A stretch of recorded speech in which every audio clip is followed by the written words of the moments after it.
järg on käes igakordsel rubriigil õpetajalt õpetajale ehk siis ühe väliseesti kooli tutvustus ja täna me kuuleme, mida tehakse Saksamaal Münchenis. Nii et olge head, Linda ja Olga. Ja tervist ka minu poolt siit kaugelt. Ma alustaks siis niimoodi, et täna meie esindame koos mina, Linda Blum ja Olga Piinafel. Ja ma ütleks siis paar sõna iseendast, et mina olen Müncheni Eesti kooliga seotud olnud nüüd rohkem kui 10 aastat.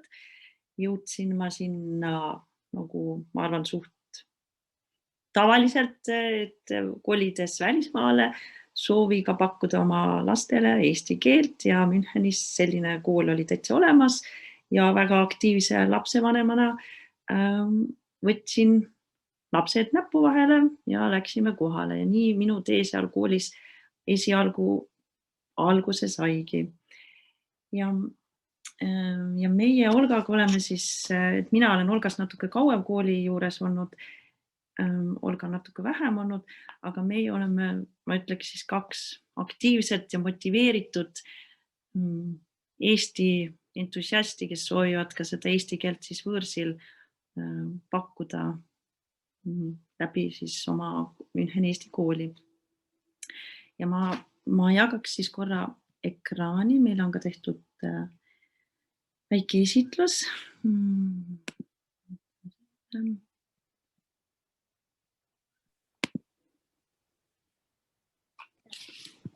Nii, kas te nüüd näete? Ja nüüd on ilusti näha. Okei, ma väga vabandan, esimest korda siin.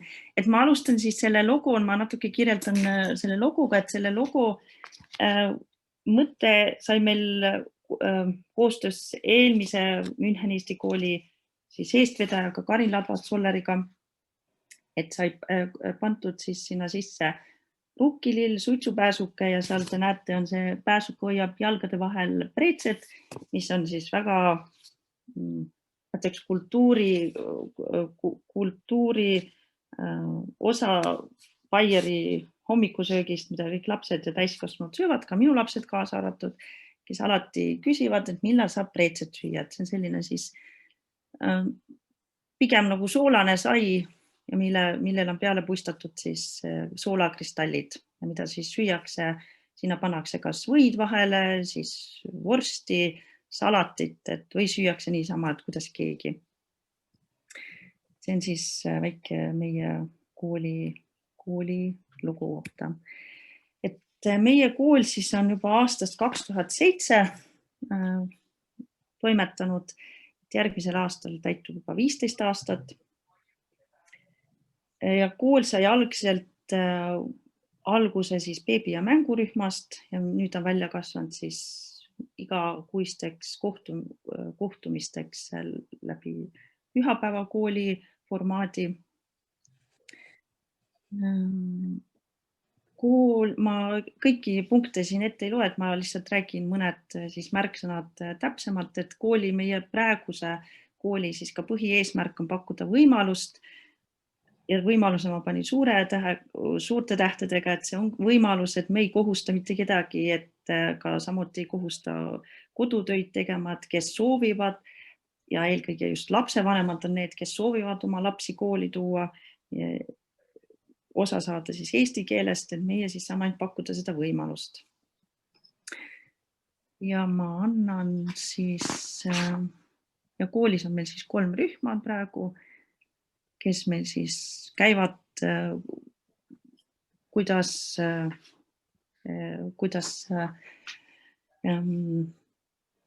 et iga kord on erinev arv lapsi, et kahjuks ei saa olla kindel, et iga kord tuleb kohale 10 või 15 või 20 last, et see olukord lihtsalt praegu on niimoodi, aga ma annan sõna järje Olgale, et Olga räägib siis väikeste laste rühmast, kes on ka seal lapsevanem ja viib läbi meisterdamist koos väikeste lastega. Tule hea, Olga. Hea meelega. Nii, kõige väiksemate laste rühmas toimub meil eesti keele õppe läbi laulu ja läbi mängu.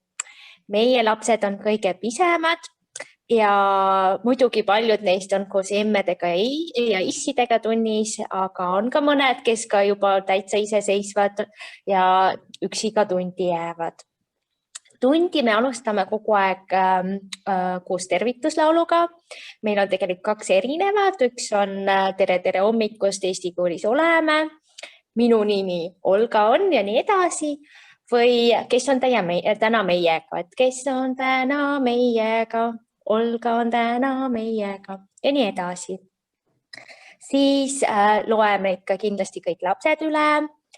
Tavaliselt on see mõni laps, kes oskab juba natuke nagu kokku lugeda või tuleb ka koos õpetajaga külla ka mingi tegelane, kas või näiteks Lotte või selline Sipsik või on meil on ka väga toredad Lotte sõbrad olemas, on ka Albert ja Jaak ja Julia ja Giovanni ja teised Lotte tegelased. Ja eesmärgiks on, et nagu läbi 3. tegelase väiksemad lapsi eesti keeles rääkima julgustada.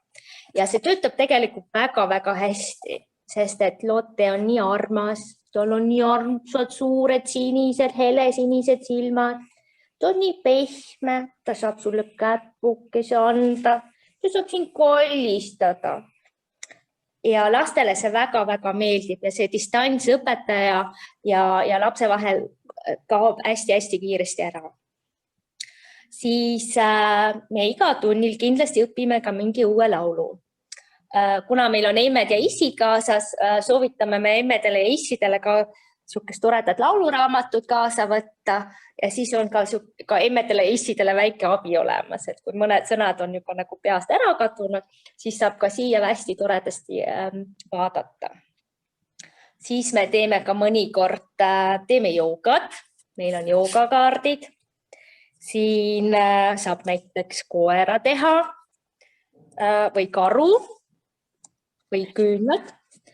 Et teeme ka kindlasti sporti lastega, loeme erinevaid muinasjutte.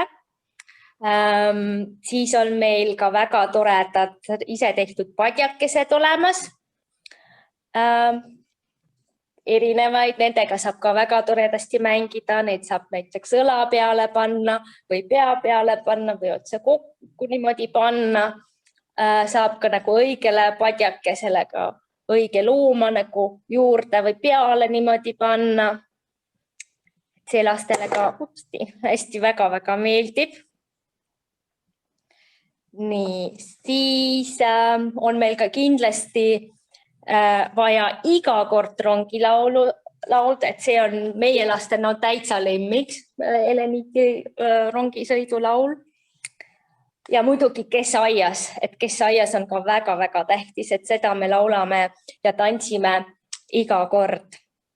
Meil on erinevad tunniteemad, seotud on see või kas või aastaajaga või tähtpäevadega.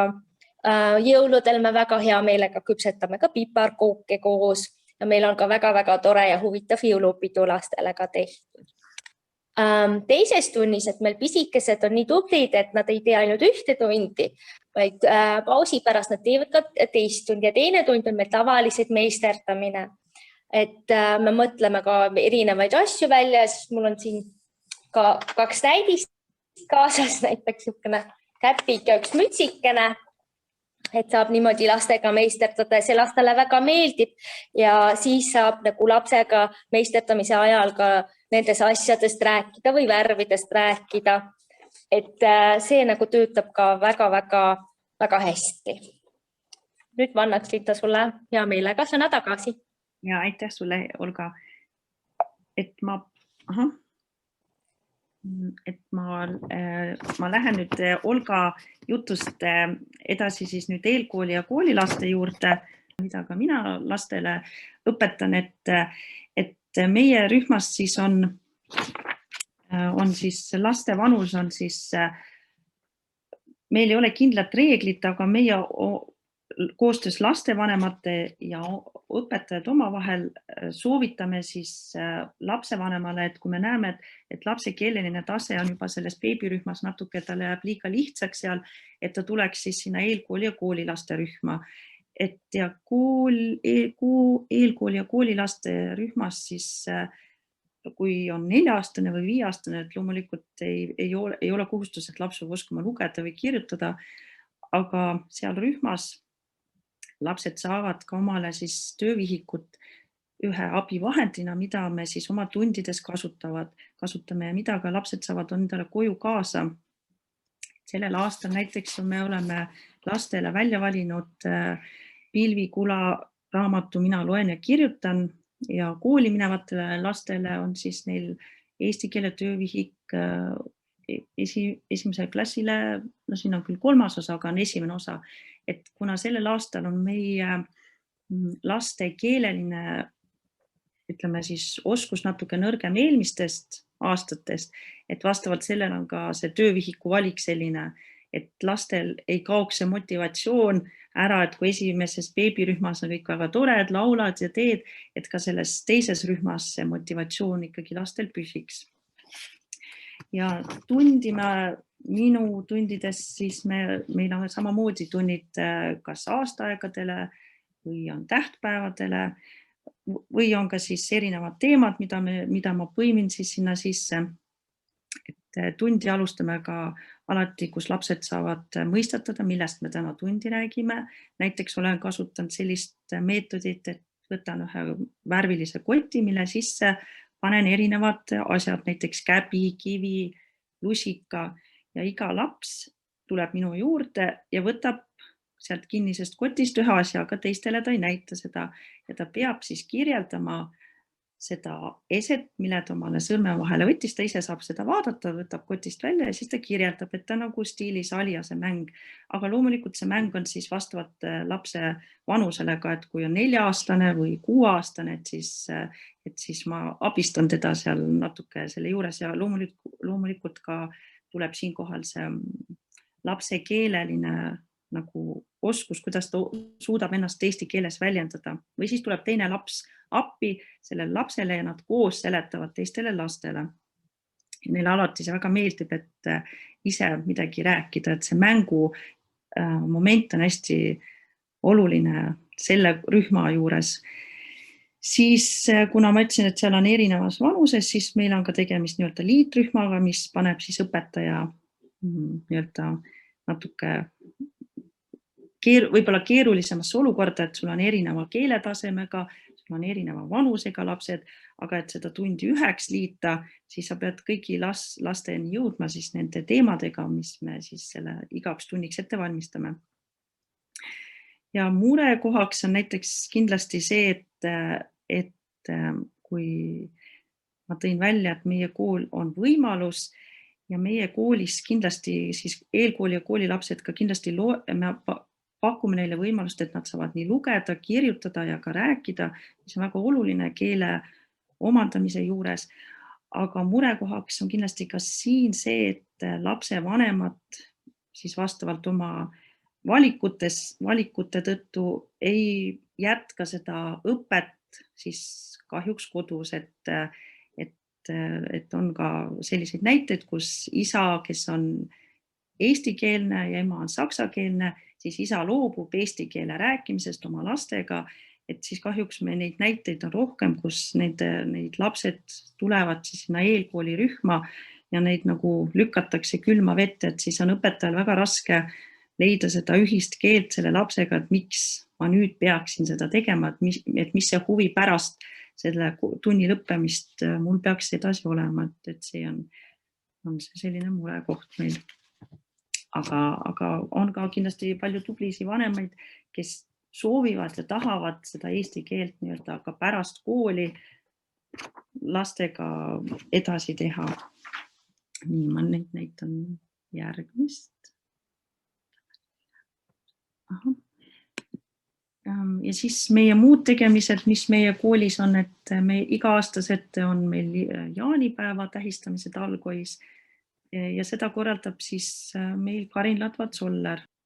10 aastat juba korraldanud neid, et meil siis toimub see siis reedest pühapäevani matk, jaanituli ja jaanilaulud.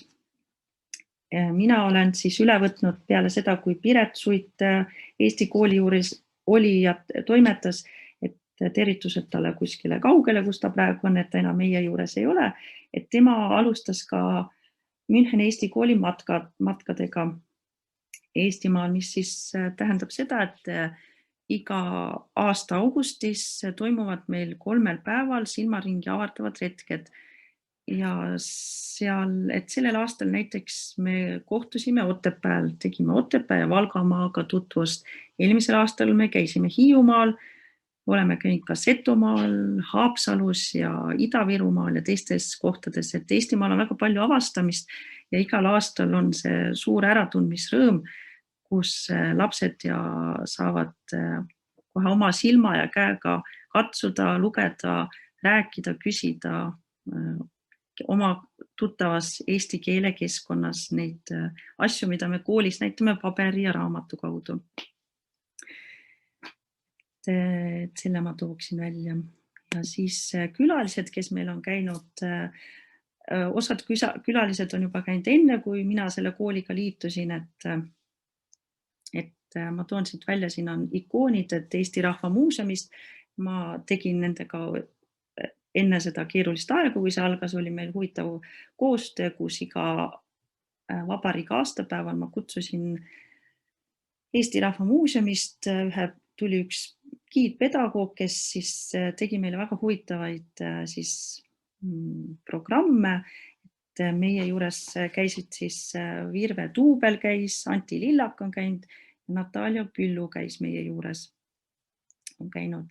Siis oleme teinud Eesti kool Belgias on käinud, Kairit Kolsar meie lastele tegemas keemiaalaseid töötuba tegi, mis lastele väga meeldis. Siis on laulupesa on meil käinud, Ivar Lett on meil käinud, kes võib-olla ei ole nii palju tuntud. Siis Katrin Laur käis külas, vaatasime koos tema mängufilmi Ruudi ja ta rääkis sellest natukene juurde, et kõik need külalised, Piret Päär on, tema käis enne, et temast ei saa rääkida, et mina ei olnud siis Eesti koolis, kui tema käis, et ta käis päris algusaastatel käis. Et need on meie siis külalised, kes on meieni jõudnud. Ja siis ja pildis ma siis näitan, et siin on siis meie pildid, kus me oleme käinud. Siin esimene on siis Setomaal, kus me avastasime Setomaad, kus lapsed said täitsa seto eidekestega rahvarõivas tantsu ja laulu saime teha. Siis oli Eesti Rahva Muuseumist, Anti Lillak tegi meile ülevaate, siis on meil jaanitule pidamine, jälle matkad, siin on külalised, kes meil on käinud, siis mõned pildid, jõulupeo tähistamine külalistega. Siin on jälle siin on Maili Liinev, siin on lastega käisime piimameijereis vaatamas, kuidas see konkreetselt on tehtud Nopri talus, kus me saime ülevaate, kuidas siis päriselt juust meie lauani ja kohupiima Nopri kohukesed tulevad, et kuidas see käib ja sellepärast ka meil sellised riided seljas. Siis me piparkooke iga aasta jõulude ajal alati lastega teeme. Meil on siis terve laud on kaetud piparkoogi taigna ja jahu ja rullidega, nagu te näete, et tavaliselt on meil seal paberid ja pliiatsid. Siis on sama Nopri talu, kus me lehmi saime näha ja katsuda, et kus see siis piim ikka tuleb, et mitte poest, vaid ikka lehma käest. Siin on jälle matkad, mäest üles, mäest alla. Siin on samuti meil matka, siin on, siis ongi see algui matka nädalavahetus. Siin on jälle need suuremad lapsed, ka Eestis toimuv matk, kus me käisime Haapsalu kandis. Ma nüüd ei näe, mis teie näete.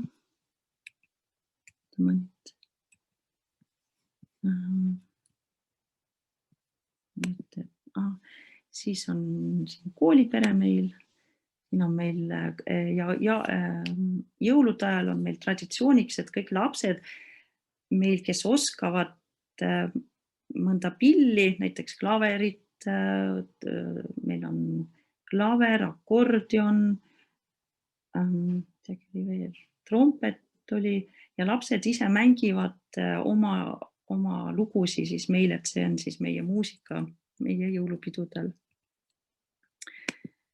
Nii, siis just vist meil pilte siin ei olnud ja siin on siis laulupesa käis meil külas.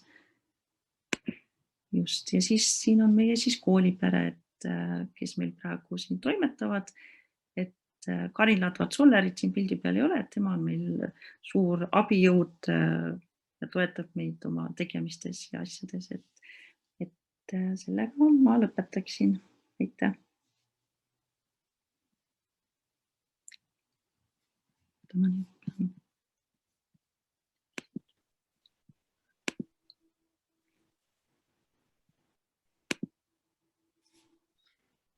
Aitäh, Linda ja Olga. Kas keegi tahab meedi midagi veel lisada ja lähemalt uurida? Üks küsimus Helena Niasenilt Trondheimi Eesti koolist, et kuidas teil ruumidega on ja kuidas teil vanemad maksavad ka midagi või kuidas nende rahadega teil asjad on? Kas ma vastan, Olga, või vastad sina? Et meil on meil juba väga pikemat aega on meil Müüla ruumides, me kasutame, kus käivad lapsevanemad, siis päeval saavad oma lapsi käia hoidmas ja lapsevanemad maksavad meil ka iga kvartalis on meil ette nähtud summa, mida me lastevanemate käest küsime. Need ruumid konkreetselt, miks me oleme nende juurde jäänud, on sellepärast, et nad on väga soodsad meile ja me ei ole lihtsalt leidnud mitte midagi sellist sobilikku, mis oleks linnas, mis sobiks kõigile, kuhu saab autoga, nii U-baaniga, et jah, ma olen nende ruumide juurde praegu.